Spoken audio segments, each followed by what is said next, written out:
Hi everyone, welcome to today's live stream. We have here today Professor Kamins, Mr. Kamins from Rice University, so I'm going to read you a little bit of his bio. Since entering the world of professional music in 1972, Benjamin Kamins has enjoyed a wide-ranging career as an orchestral musician, chamber player, solo performer, and educator. During his 9 years as associate principal bassoon with the Minnesota Orchestra, Mr. Kamins taught at St. Olaf and Macalester Colleges and was a member of the Aurora Wind Quintet. In 1981, he was appointed principal bassoon of the Houston Symphony, a position he held until 2003. In Houston, his artistic life remained diverse as a founding member of the Epicurean Wind Quintet and the Houston Symphony Chamber Players. With faculty appointments at the University of Houston and then Rice University's Shepherd School of Music, he extended his personal involvement with music to academic institutions and the communities they serve. Now as the Lynette S. Autry Professor of Bassoon at Rice University Shepherd School, Mr. Kamins continues to be an advocate for young musicians and classical music performance. Hi, Mark. Mark is in the audience. Okay, so we will get started with a recording. So today we have with us Caleb Hutchings. He is going to be attending Juilliard next fall, starting with Mr. Short, and he will be playing Milde 6 and Orefici 3 today. So I'll get those started.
Teddy? Yeah? Can you make me a co-host? Oh, yes, of course.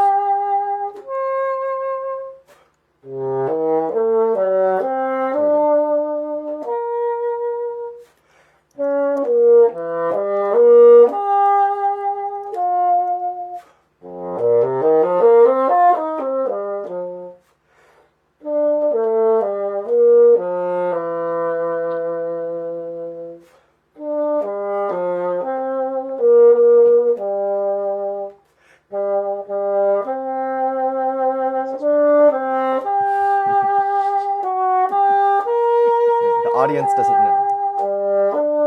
Listen very carefully to Caleb.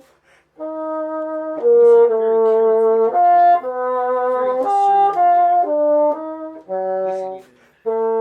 and getting ready to say things in front of listening.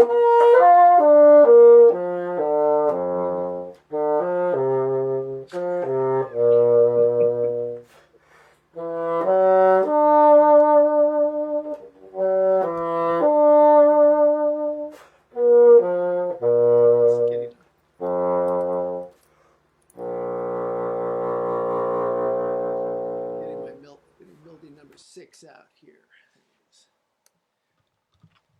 Caleb, do you have measure numbers on your Milde? I have your edition, yeah. Okay, so that's good. Okay, and then now I'm going to play Caleb's Milde. You played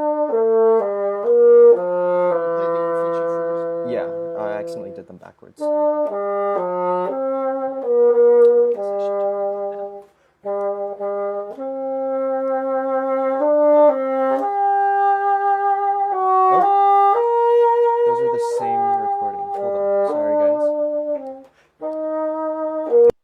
think we should do them one at a time? Yeah, that would work too. Okay. So you just played the Orefici? Yeah, I played the Orefici. Oh, I guess I got the names mixed up. Caleb, which edition of the Orefici are you using? Uh, International? What color is the front? I don't actually have it. I've been printing out PDFs that Professor Short has sent me. I thought I ordered it, but the credit card transaction. Hold it up and show it to me.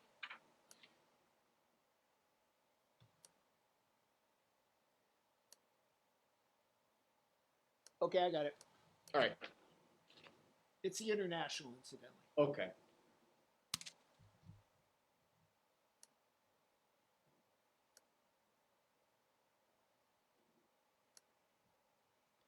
Are we still listening or? No, you guys are free to work. Oh, okay, Sorry, okay. sorry, Oh, yeah. I didn't realize we could Sorry, talk. I forgot to tell you.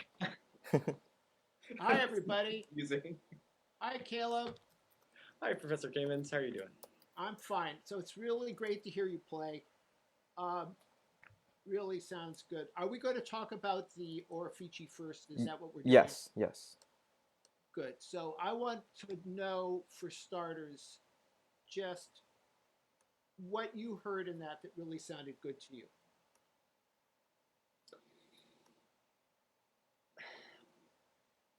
This is always hard. This is always hard for people.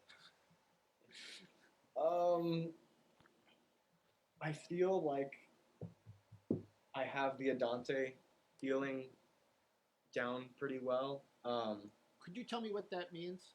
Just an even tempo. Okay. Are you saying to me that you feel that you kept pulse well? Is that what you're saying? I'm just trying to understand exactly what you said to me. Yes. Okay. Good. That's one thing. What else? What else did you feel that went well in this? I think I got all the notes right. Actually, you didn't, but that's okay. So Right. I want you to look at the. I want you to look. I'm going to give you a measure number. Okay. Okay. Yeah. Just because I think you ought to know. Measure 12. Measure 12. That's where the 16ths are. So Yes. third line down. Yes. Your last two notes are incorrect. So just thought I would let you know about that. Are they the first group of 16ths or the second? Second group of 16ths. I think you play them up a step. Really? Okay. I will mark that. Just thought I'd let you know. This is just nuts and bolts. This isn't really getting into anything terribly interesting. Yeah. And the other thing is, if you go down to measure 23, which is, at least in my edition, is 1, 2, 3, 4, 5, sixth line. You go into bass clef. Yes. At the beginning, and it's tenor clef on the first note. It should be a C. In my edition, I have an F. So you don't. It goes into bass clef there. Yeah. Yes. Hold that up for me one more time, will you, please? Yeah. Thank you. I really. I think I'm at the right spot. You are in the right spot, but I'm talking about the first note. The first note, the C. No, go back to the first note of the measure. Oh, yes. Okay, right there. Yes. Okay. Just yes. fine. I didn't mean to spend that much time on that. Sorry. Yes, I will make note of that. So I guess the only thing you want to get from that is it's good to play in the right clef. Yeah, yeah. Good. So that's good. Can you tell me anything else other than those? Anything else that you want to share with me that you thought went well? And I can tell you some things that went well. I'd love to hear what you have to say. Yeah, I think that first of all, I thought in general, both this and with the Milde that you did, that your pitch was quite good. It's quite good, that you've really taken care of it. What I found interesting is when we were trying out the mic, and the first thing you did is you played 2 C naturals. Your upper C natural was flat, but you didn't play it particularly flat when you were playing on your recordings. Now, part of that could be, and I think this is something we all have to look at, is if the opening on your reed isn't really exactly where you want it, you're going to use a certain amount of embouchure. If it's, say, a little too open, you're using the embouchure that you're accustomed to doing, it's going to be saggy. Does that make sense to you? Yes. Yeah. So one of the things I want to show you that I always make sure, first of all, I always make sure when I'm about to play for somebody that the opening of my read is as good as it can be. You know, we don't have a whole lot of control over a lot of things in our playing. But one of the things that in our reads, hopefully we have a certain amount of things in control of in our playing. But one of the things you can make sure that you do is that the opening is just the way you like it. Okay. Now, I'm not suggesting that you should take a read that you know is going to come to the right opening after you play on it for 5 or 10 minutes and close it down at the first wire. I'm not suggesting that. But what I think you could do is hold the reed by the tip, with between your thumb and your index finger, and suck in on the butt end of the reed, and that way it might help it close down a little bit. So do that right now. You have to hold it closed. Oh, hold it closed. Yes. Okay. And the idea is you're allowing the air is going to bring in where already the weaker spots. This is a way of doing it that I like better than kind of squeezing on the tip. Okay. Okay, so what I'd like you to do is just pick up your bassoon right now and just play your octave Cs.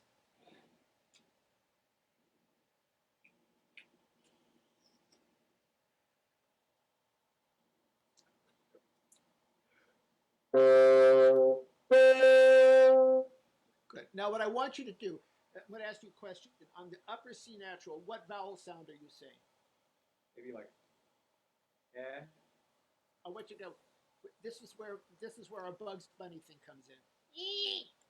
Really high, really in your nose. Do that. Okay. So you see, by changing that vowel sound, it brings the pitch up and it focuses the sound a little bit. Yes. Okay. So that's something that in those flat, those saggy notes for everybody out there, when you're playing your C, your B, your D, these notes right up in that register that are really saggy, a lot of people use what I would say is too open of a vowel sound. So your open vowel sounds are your ahs, your o, oo, those things, which are really useful for our low register, where we play really sharp. But for when we're on these notes that are really saggy, that are the bane of our existence, these tenor register notes, and especially where I'm talking about. That's where you want to make sure that you change that. This is a thing with the bassoon that's a little different than some of the other instruments. Okay, so that's just one thing I want you to really notice. And I wanted to share something, if I could, if this will work right now. Is this coming up on the screen? Yep. Okay. Are you familiar with this interval exercise that I have right here? I've seen it before, yeah. Okay. So this is on this scale and interval sheet that I hand out. You can certainly take I'm happy to share that at some point with people. It's easy to come by. It's just the way the scales. But this interval exercise is something you should do, and you should do it with a tuner, which is you play slowly. This is not a fast exercise, and you play starting on the lowest note as we do in our scales. You play slow. You know what I mean when I say broken thirds? Are you familiar with what I mean? They're slurred, yep. Where you're skipping, like that, but much slower than I just sang it. And what you want to make sure when you play this is that you hit the pitch in tune at the beginning of the note. It's not that you play it out of tune and then you bring it up into pitch. Okay, so that's because, anytime we adjust, in which we have to do all the time, I mean, that's really fine, except you realize when you're adjusting, you were out of tune at the beginning of it. So one of the most important things we have to learn to do is to play in tune with ourselves. And that's something I think that probably could stand a bit of work. So I want you to try something for me, because you had the tempo, I suspect, fine. But what I was missing was momentum, the right kind of momentum in this. And what I'd like you to try to do right now is to start and treat the first measure like it's a pickup into the second measure. Okay. So, in other words, instead of ba-dee-da-dee-da-da, we're talking then ba-da-dee-da-da-dee. You see, the whole thing is a pickup into the second measure. Yeah. Okay. Just try that for us right now.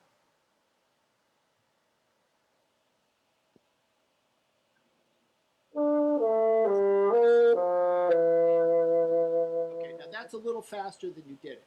Okay, and I think that one of the hardest things in the Oreficis, and I think this is one of the things that's really valuable about them, is there are all these things in compound meter, like in a 6/8 or a 6/4, things like this. And in this one, you have to find just the tempo where you can go back and forth between 6 and 2 sort of interchangeably. And right now, I want it to be in a really, really slow 2. Okay. Good.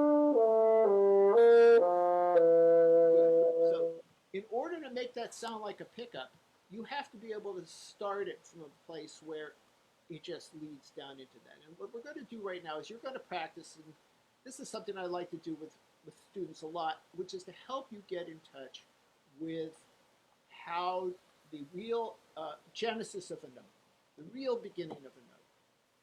And in order to do that, I want, I think we can agree on this. This is something that I mentioned quite a bit of the time, is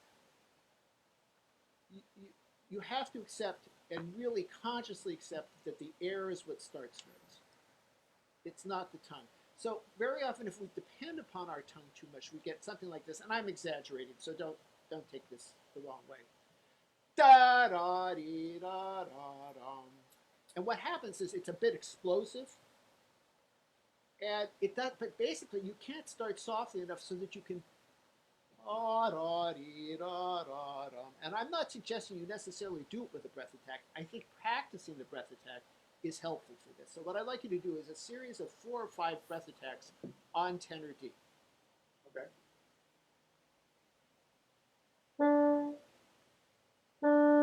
Caleb, stop. I want you to really find out, do it softly. I can't tell how loud or soft you're doing it. Okay.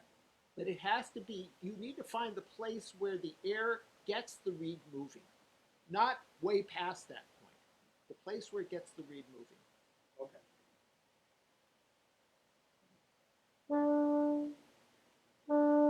Yes. Now, even softer.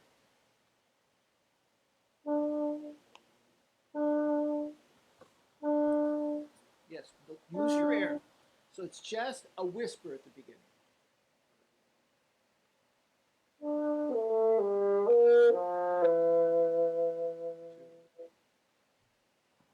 Oh, do you want me to keep going? Sorry about Yes, that. that's exactly right. Okay? So now this is something you can use in terms of a way of practicing phrases that are where there is no pulse right on the beat, but the phrase is clearly a pickup into. It's a pickup into the second beat, or the second measure in this case. And that's going to be true, incidentally, of course, it's the third into the fourth measure as well. Right. Okay. Do you want me to play through? No, I want, because we don't have a lot of time, so I'm going to touch on a couple of other things. Okay. Okay. Now, looking at measure 27 is the line where I told you where the clef was a little screwy. Yes. Okay. I want you to look at the low F there. Okay. And I want you to play that, and I want you to let the reed work its way out of. Suddenly, you're going to roll out so that you can then, the lip pressure you're using is going to make it so you can taper your low F better without it going too sharp. Okay, so I want you to just play a low F, and I want you to taper the note. Let's just see what happens. Okay.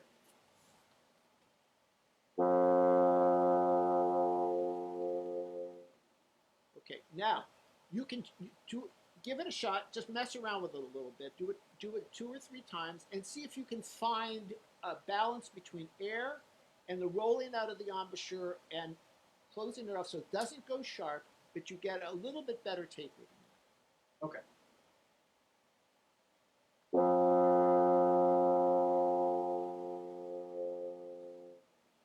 That's better. Now, your reed, you don't really trust the response on your reeds quite well enough. And that we're going to talk a little bit more about in in the Mildes, okay? But that's really hard. Low F is really hard, and something that I also do is I want you to notice that you can take your thumb, your right thumb, and you can anchor it on the the not the rod, but on the post, and you can work your wrist, your pancake key, just the height of your pancake key down a little bit. Do you follow what I'm saying? Yes. Yeah, like a shade, but You not shade, yeah, you can shade it there, and that's really helpful for low F. A place that's super helpful because by the time you get to the low F at the end of the slow section of the third movement of the Saint-Saëns Sonata, it's really, really hard that F isn't about a quarter step sharp. And that's a great time for just a little shading of the pancake key. And this would be a good place to practice that. Okay. Okay, now I want you to look, I want you to play go right on from where we just left off. And what you did in your recording is on the G natural leading up to the high C in the second measure, and in the fourth measure in the D going up to the B flat. You know, do you see what I'm talking about? Not really. Okay, so you just finished that low F, right? Yes. Okay. The next Oh, thing is yes. Okay, now I see. Yes. Okay. In the next passage, I want you to make sure you don't hit the G and come away from it. So it's that you sustain the G and it goes to the C. That you sustain the D and it goes to the B flat because you backed off of the phrase there. Okay. Just play right there. Okay. Yeah, pause. Oh, just No, just listen to me for a second. You can't hit the open F that hard. Again, this is the kind of thing I really want you to practice because you see this whole thing is it's going to the G. If you hit the open F, and it's really hard because open F doesn't have enough resistance. You know, it's a bit bound. It's on or it's off. But you have to really control that with, again, practice that with the breath attack and practice your long tones. Do you have the long tone exercise? yes. Practice long tones on your F so that you can really learn to play it softly. Start right there one more time. Okay. Okay, now, do you know what the problem there is? Not enough half hold. You've got to flick A flat. Flick You have to flick with your A flick key. You have to flick the A flat. Poor A flat. Billy and I talked about this quite a bit in the Bassoon Blast. That's coming back to me. Yeah, the poor A flat. It's such an unfortunate note. It's caught right in between flick keys and half holes. And what you have to do is you have to learn to become very adept at a very quick and a very light flick for going over the break to A flat. Otherwise, you're living your life on the edge, and can happen to you like that. Okay.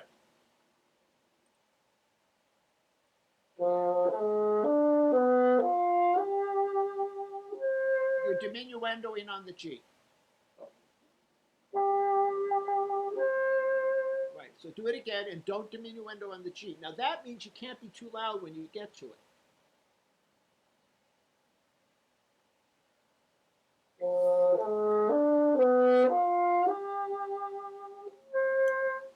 Caleb, you're diminuendoing on your G. At least I should say, it sounds that way to me over Zoom, and I think it was because that's what you're doing. Now that, incidentally, is a habit. And if you want to change a habit, you have to let go of the judgment, and you have to learn to be friends with your habit. Okay. So I'm going to try to sing this to you, okay? You have to think of your air getting stronger through the G. And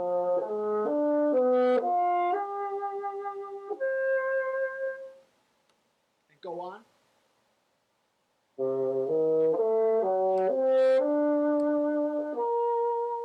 Now, right before the G switches to the C, and this is because you're afraid of the high C, that it's not going to come out. So my first question for you is, what thumb keys are you using for that high C? Just the D one and then the B flat key. I know the beat, but I just want to know. I also want to know about your left thumb. So using your D key, Yes. I want you to try it using. I want you to try it using your C and your D key, and you must know no fear. Okay. Whole thing again. Yeah, that's two measures. Okay.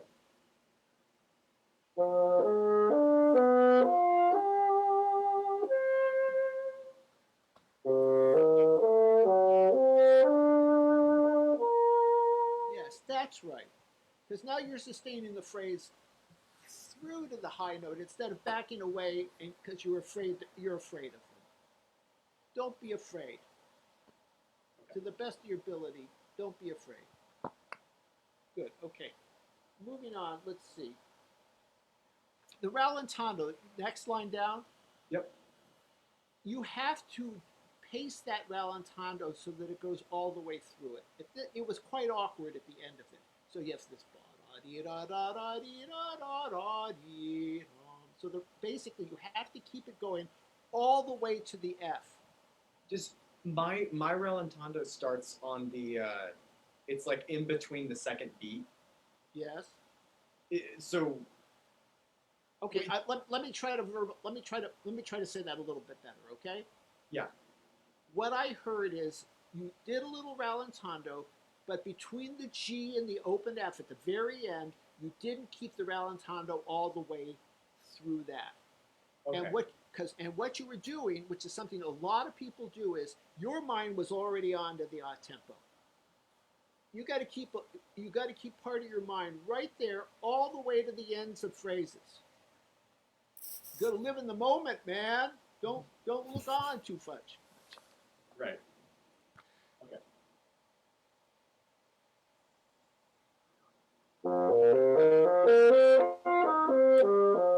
Now, you see, you're getting to the F too soon. Yeah. That's better. Now play it through 3 times and messed around with it. Experiment.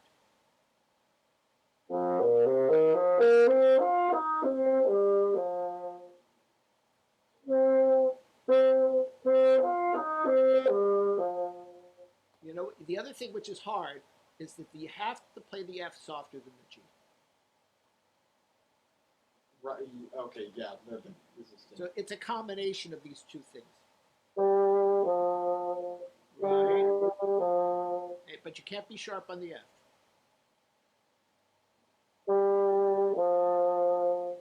Okay. So, Caleb, my definition for practicing is playful experimentation. You have to experiment, but you have to keep it light. So that's why I call it playful experimentation. Don't get heavy with yourself. Right. Okay.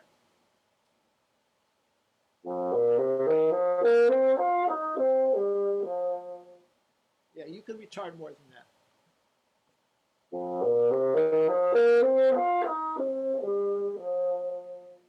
Good. That's getting better. Okay. And the very last thing, and this is a rallentando issue as well. This is actually the same issue, and it's in the second to the last measure. You play the F the same length of time as you play the upper B flat, and you don't slow down all the way. So you're not staying with your musical self all the way to the end of the piece. So what I'd like you to do now is start on the E natural in the last line after the B flat. Yes. And start there and end the piece. Okay.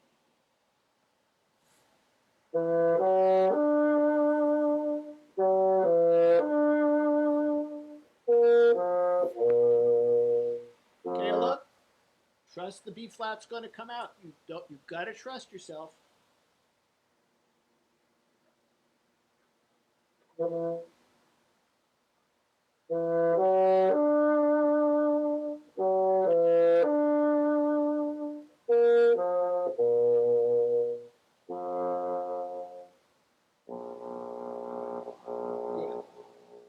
Now, I want you to do that again. I want you to hold the B flat, the low F, and those two notes full value. Okay. Starting from the E. Or just the... Yeah, start on the E because it's nice to hear the phrase.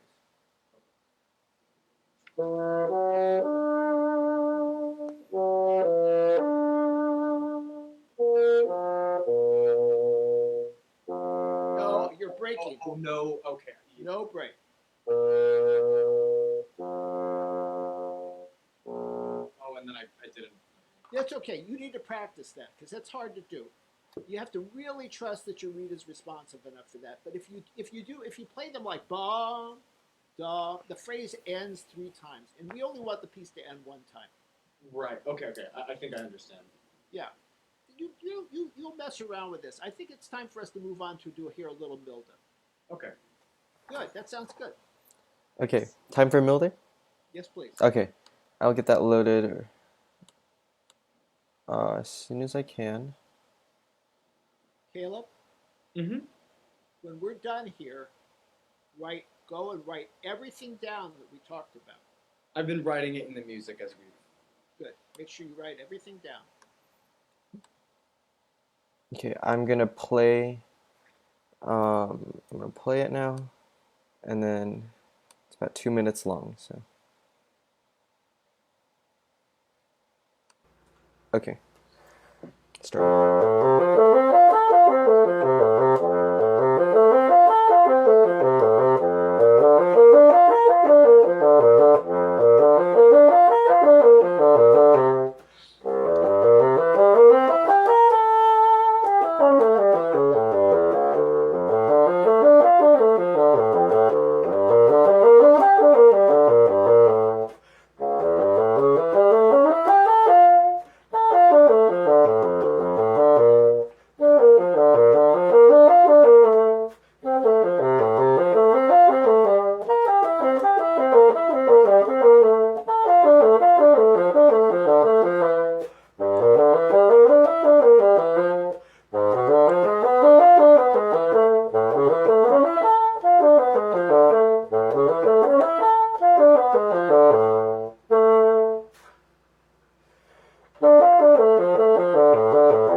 Almost. Very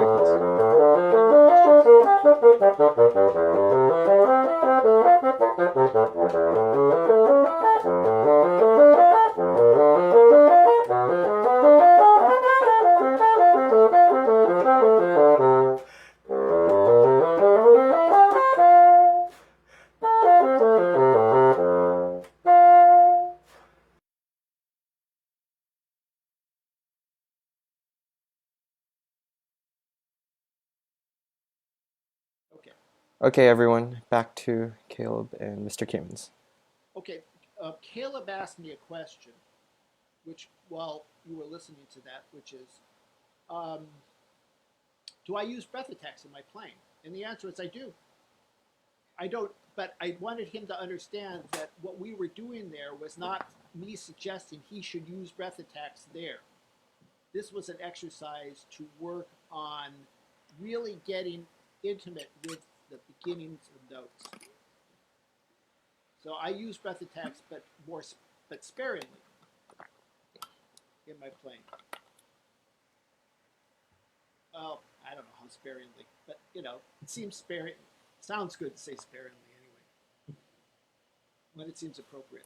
Good. So I'm going to ask you the same question. What was good about it?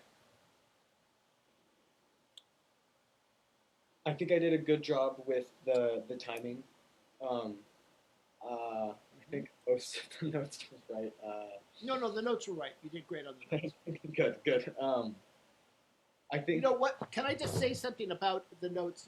One of the things that's really hard about the Oreficis is it's really one of the things it teaches you is low tenor clef.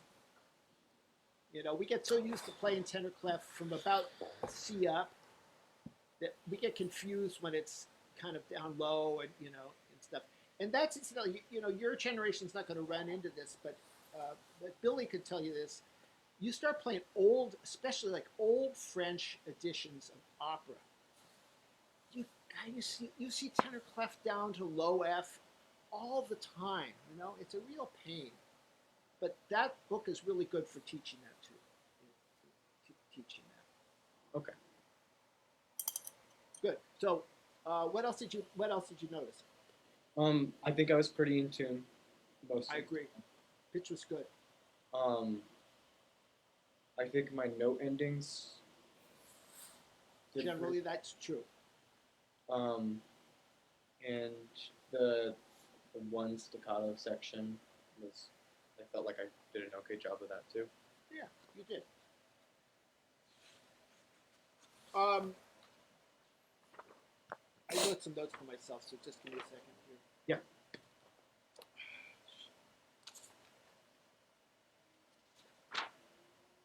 Cool. Okay. Now, this is something which we've touched on already. Okay. There on the first bar line between measure 1 and measure 2, there is the slightest hesitation before the low F. Okay. Okay. That is because you don't trust that it's going to come out. So what you're doing is you're doing a slight reset on that. You're going.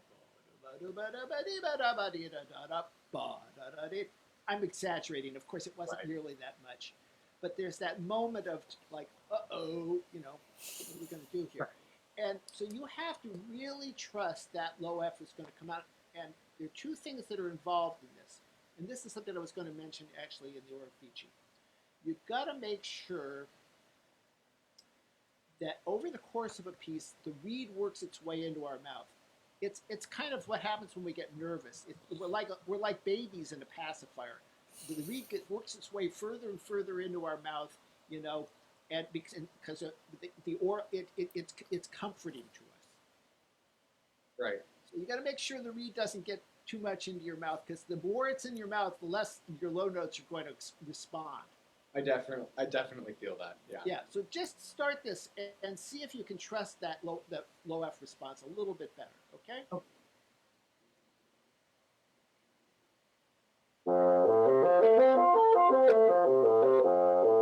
Good. I have to ask you, are you tonguing it now? Yes. Good. Okay. Now, I'm not saying you necessarily want there to be no break. I just don't want the break to be there because you're worried about whether that note's going to come out or not. And I've noticed this a few times. Now, measure 5, you whack the C natural at the end of the phrase. Okay, so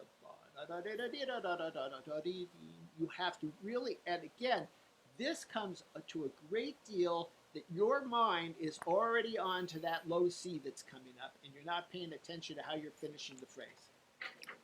Right. Okay, so what I want you to do right now is I want you to start in measure 4. Okay?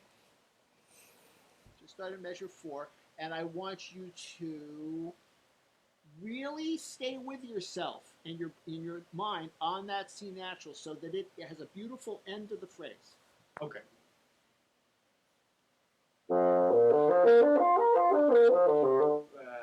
Do it slower.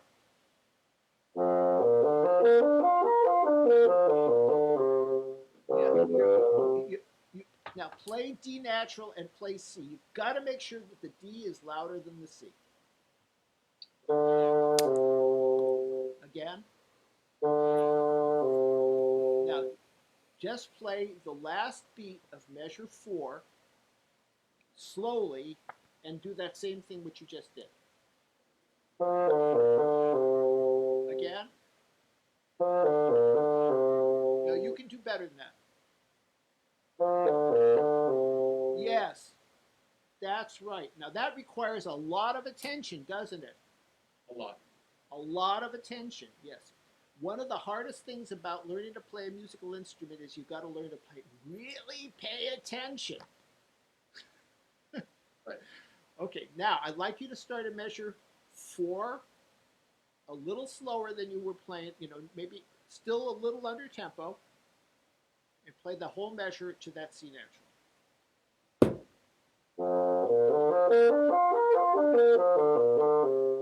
Better. That's right. Good. Now, next thing I want to talk about is you're getting some notes in between the notes. Do you know what I mean by Yeah, that? it's like a little finger that's slightly off.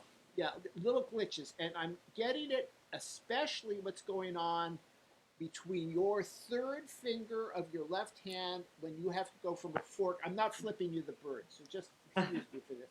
From here to here, this kind of thing. I'm getting that there. I got it in measure 7 between the F and the D, Yeah. and then in measure 9 between the E and the G at the end of the measure. Yes, I see. And there are a few other places. I'm just picking those up as examples of what I'm talking about. Now that you really have to, it's like in the Mozart concerto that, that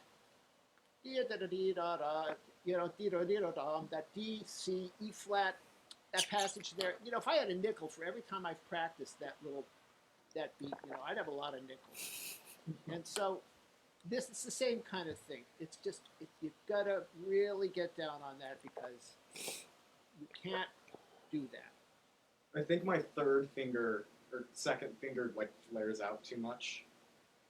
A little bit. Listen, that's what it is. One of these you're going to want to look at is, and this is one of the ways we manifest tension in our playing, all of us, is the fingers going too much off the key, And so it's what you want to look at when you go from note to note. There's a little game that I sometimes play, which is you ask yourself, how slowly can I move my fingers, but at the last possible second? Okay. How slowly can I move my fingers, but at the last possible second? Now, I'd like you to play that D minor arpeggio in measure 7. And I want you to try that. Just that one measure. I want you to play from the low D, and I want you to end on the low D on the downbeat of measure 8. Okay? And I want you to play quite slowly, and I want you to, how slowly can you move your fingers, but at the last possible second? Right, okay.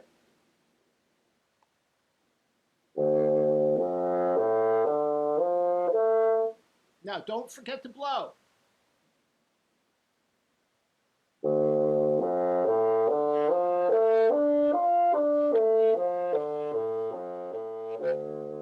Good. Don't let your tenor notes be flat.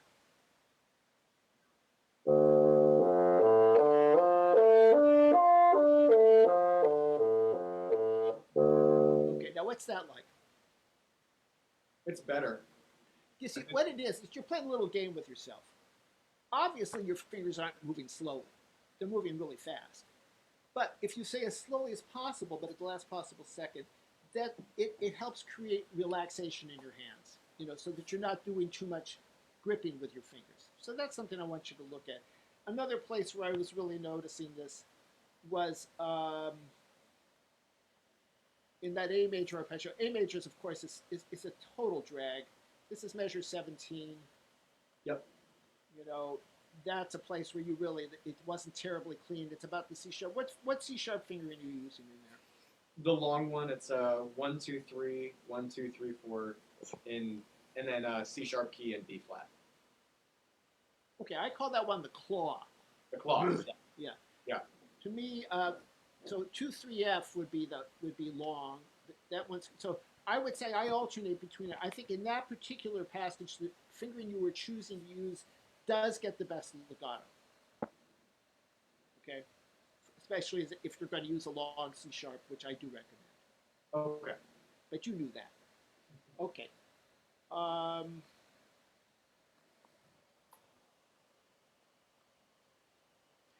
Between measure 24 and 25, were you intentionally taking a break before that tenor F? No, I was not. No. That's not what I was. Yeah, that's right. Okay, but you got to be careful about that. Now, one of the things that you do sometimes is you breathe too often. I feel like I'm drowning a lot. Yeah. Well, that's a real problem for us. So what I want you to do is, when you're practicing these, And you know, this is just a good practice, is go through, put in the breath marks where you want to breathe. Know how much air you want to take in and practice it that way. You know, and then, you know, you eventually you don't have to do that. You get a better sense of it. But a good way to get yourself used to it is by marking the breaths in.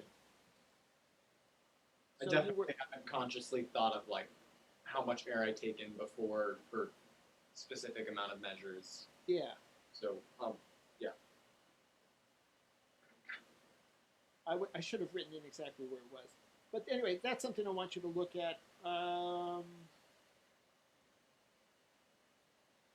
You need to blow, you know, your lengths of your notes was not bad on the staccatos, but you're not blowing quite hard enough. Okay. And so, and the reason, what I'm getting then is the beginnings of the notes are not quite, the resonance is not happening right at the beginnings of the notes quite as well as it could. Okay. And the other thing I want to say is, just because I'm going to be a pill about this, measure 32, you crack the A natural on the descent. Oh. Yeah. Yeah. So don't, yeah. And I'm just being a pill about it because I want you to know that I noticed. Definitely. Okay. I think you're probably you're probably pretty careful about your flicking, aren't you? Not before I started studying with Professor Short. I was not. I've been doing a lot of work on. Oh, okay. In that case, let's just talk a little bit about flicking just for a quick second, and that is A natural, B flat, B, and C. The key is down. The key is down. The key is down. Billy told you that, right? Yes. Okay. That's right. right. The key is, a good amount of time on it. yeah, the key is down. And one last question I have for you in measure 35. Okay, which are you using the D key on the high C there? Yes. Okay, that's good. That's probably the best fingering for it right there. What high C key? What high C fingering do you use? When? Ah. All right, so if I'm slurring up from tenor A, from high A to high C, I'll probably use the C key. But like which? Like I use one. Oh, you mean my right hand? Yeah. Your right hand and your. What is it? 1, 2, 4 in the B flat key in my right hand. Is that right? Yeah, that's what I've been using. Yeah. That's, Okay. That's pretty much. Yeah, that's it. I just wanted to be sure. Yeah. Okay. You have questions for me? I think I'm good. Thank you so much. You're good. Really. Teddy, thank you, Caleb. It sounds good, man. Sounds Thank you. really, really good. You did a great job. I really appreciate you having the time for this. This is really, really nice. It's my pleasure. Teddy, do we have any questions? Yes, we have a few. So I'm going to, sorry. Okay. Yeah, we have a few. I'm gonna pull this up real quick. So, our first question is, what do you think of a 31 millimeter blade? And it's from Alex, I think. A 31 millimeter blade. Are you talking about from measuring from where to where? I do not know. They have just said 31 millimeter blade, but I'm gonna assume that's from the wire. That's long. So let's see. That's a long blade. So if I put my ruler at the top of of my first wire, my reeds are approximately 28 millimeters. Okay, from the top of the first one, not the middle, top of the first wire, they're 28 millimeters. Now here's what you're going to get with a 31 millimeter blade. Because it's longer, when you round your first wire, it's going to have less of an effect on the opening. That is going to be a pronounced difference, and you're going to have to really round your reeds to get them to stay open. The other thing is that I think it's just probably going to be a little saggy, you know. And for me, I need help to make sure my saggy notes, I don't have to hold them with my face too much. So that's longer than I would recommend. Okay. Next question. So, what is your most embarrassing performance story? No name there.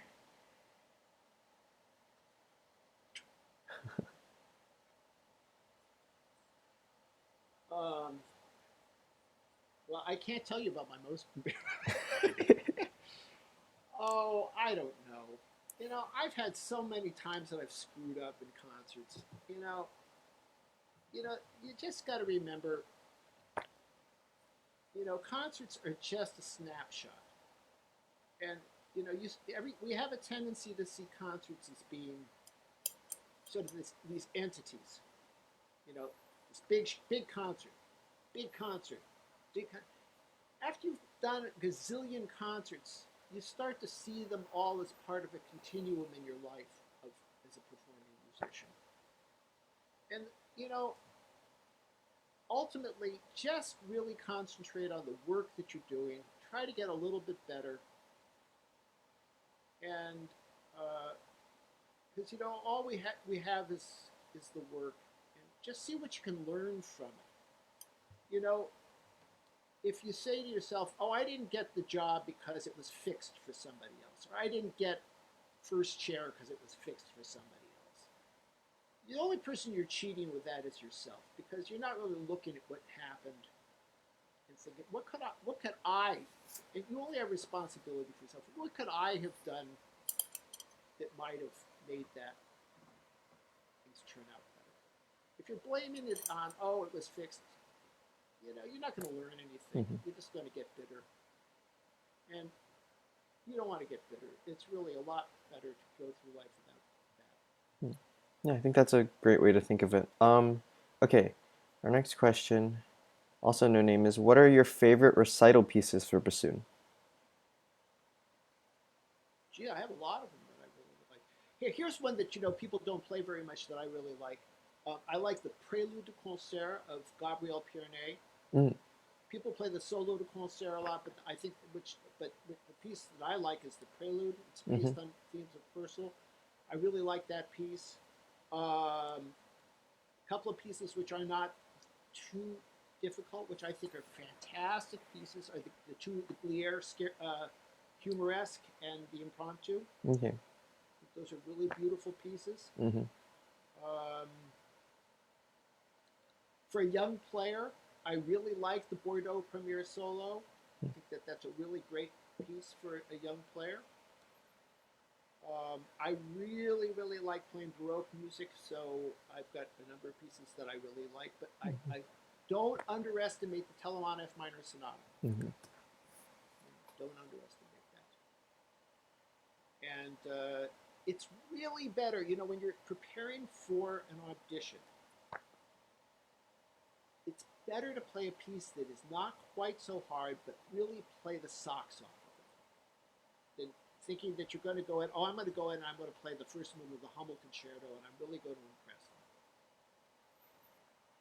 I am much more impressed with somebody coming in and playing a really beautiful performance of, say, the Telemann F minor than a really sloppy performance of the Hummel. Mm-hmm. So really find the music that speaks to you, and play that. Because what you really want to do when you play concerts is you want to share something of yourself with people. That's what people come to concerts here, is for you to share who you are and what's important to you, what's your artistic self. You'll find the pieces that speak to you. Mm-hmm. Yeah, thank you for that. So next question is from Karen, actually. What is the best way to resolve excess tension in one's playing? Karen, why don't you ask me a short question? I'm going to give you an Alexander technique.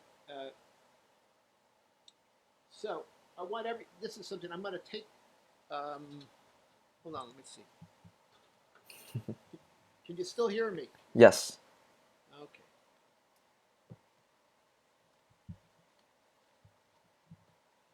Good. Can you still hear me? Yes.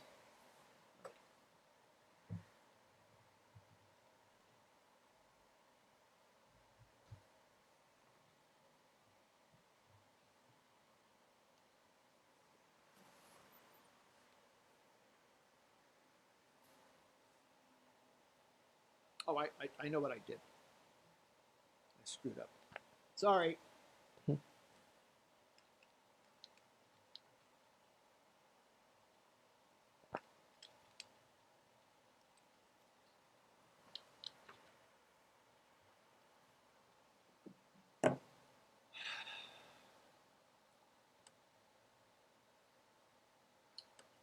You still hear me? Yes.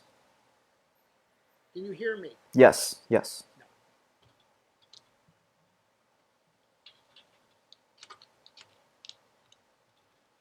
We can hear you. Now you can, right? Yeah, I could hear you earlier too, when you had the camera pointed the other way. Right. Okay, good. I know. The technology gets away. Yeah.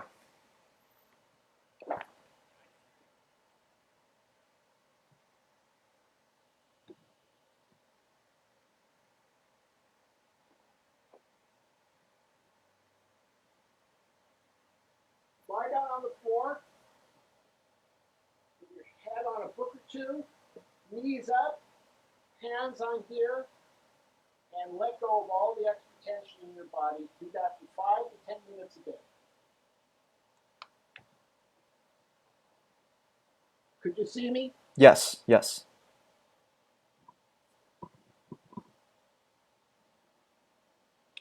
Just put your head on a couple of books. This is an Alexander technique called active rest. You put your head on a book or two so that you're looking straight up at the ceiling. Your hands go not overlapping, but on your abdomen.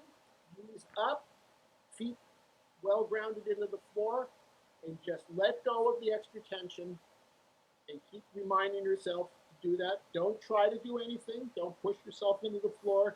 Just let it go. Do that 5 to 10 minutes a day. You'll get rid of some extra tension in your playing.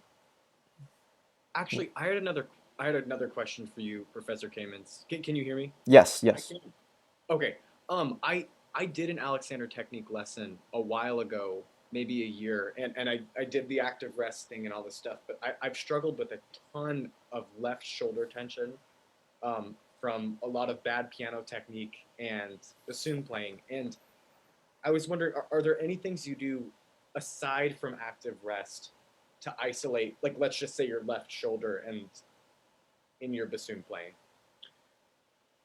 Caleb, you are a tensegritus unit. I want to tell you what that means. Tensegritus means you are a self-sustaining structure. That means all of the integral parts of you are all interrelated for your whole structure. If you think that the problem is with your left shoulder, it's not. Maybe it is how it is all integrated into the whole. If you try to chase this, and you think it's my left shoulder, okay, I've got to do something with my left shoulder, then you're just going to gain tension someplace else. You want to look at the integration of the whole self into where the issues are. How long did you do active rest? I would do it for about 5 minutes a day. And when did you stop doing it? How long did you do it? A few months, and it helped quite a bit. But then I started going back to some sort of like back exercises that I was doing. Well, that wasn't helping you. Go back and do your active rest. Okay. It's going to help integrate this into the whole. I was wondering, is Alexander technique part of the curriculum at Rice? It's a class. You actually have an option of taking it? Yes, I teach it with my wife. That's awesome. That's really cool. You know, Juilliard has it. Lori Schiff is the teacher at Juilliard. She's fantastic. She does. Okay, I'm definitely going to be taking that when I go to school. Talk to Billy about it. She's an excellent teacher. Absolutely. Thank you. You're welcome. Teddy, are there any more? Yes, we have 2 more if that's okay. Okay, so Ready.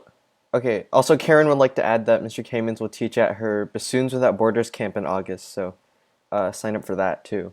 Okay, so I think all of us are doing. yeah, Yeah. yeah. And actually, Karen has asked me to address that my talk will be on the Alexander technique and playing bassoon. Wonderful. Yeah, so everyone stay tuned for that. Go sign up. Check out her Facebook group and her website.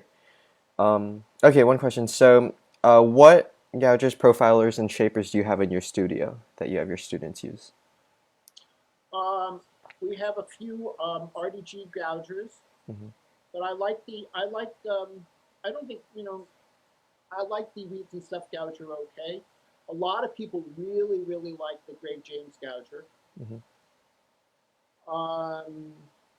but that's what we have. We have several of those, and we own 4 MD profilers. I'm not trying to make a big deal. I'm not actually saying that I think the MD profiler is like a great one. It's cheap and it does the job.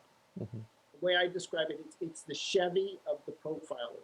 It gets you where you want to go, maybe not in the most style, but it's one that people can afford. So I actually teach people with that because I don't teach anybody to make a read on a profiler that they can't own by themselves. Mm-hmm. Those are relatively easy to come by and very inexpensive. Mm-hmm. And we use I own a Hertzberg shape. I'm not dogmatic about any of this. So I don't make people use the Hertzberg shape.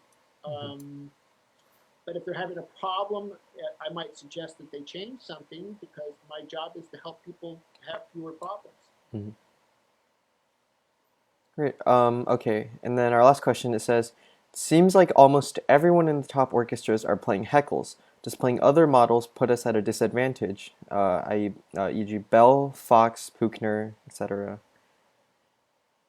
I'm a Heckel guy. Mm-hmm. I like Heckles better. Chris Millard will disagree with me on it, and he's great. Mm-hmm. What I like about the Heckles, first of all, I think they're flexible. I think they're tonally flexible, and I think that they have a lot of focus in the sound that helps with projection. And the last time I checked, projection is an issue on the bassoon. Okay. But if you like something else, that's fine. Mm-hmm. But I recommend that people play on a Heckel. Mm-hmm. That's my personal preference. Yeah. Okay. So we don't have any more questions, but I'll just take a quick minute to talk about our wonderful sponsor, Barton Kane. So Barton Kane was super generous to help me sponsor this, put everything together. So Barton Kane, if you don't know, they sell super good GSP cane, super high quality, very consistent. I personally use Mr. Short's Hertzberg shape with his profile. And yeah, so if you're in the market for some GSP cane, go check them out. BartonCane.com, you can see it. They have t-shirts as well, so go ahead and check them out. Thank you guys so much for helping me with this stream. Oh, hi Sam. Sam Roten is in the audience. Hi Sam. But yeah, so that will be our stream today. Mr. Kamins, do you have any closing statements? Keep doing the work. You're practicing. Practice your fundamentals. Listen to great players playing great music. That's how you'll develop your sense of taste, your aesthetic sense. And have a good time. We all need to have fun during this period of time. Remember, they don't call it playing a musical instrument for nothing. So take the time a little bit every day and just mess around. Just play on your bassoon. Don't make yourself crazy.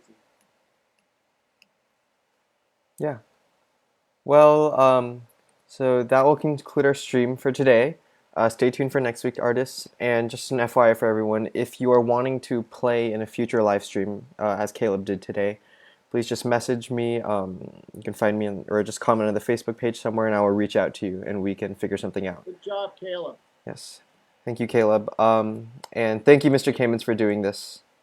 You're very welcome, Teddy. Thank you for putting it on. Yeah. So, without further ado, thank you, everyone, and have a wonderful rest of your day. Okay. Bye, everybody.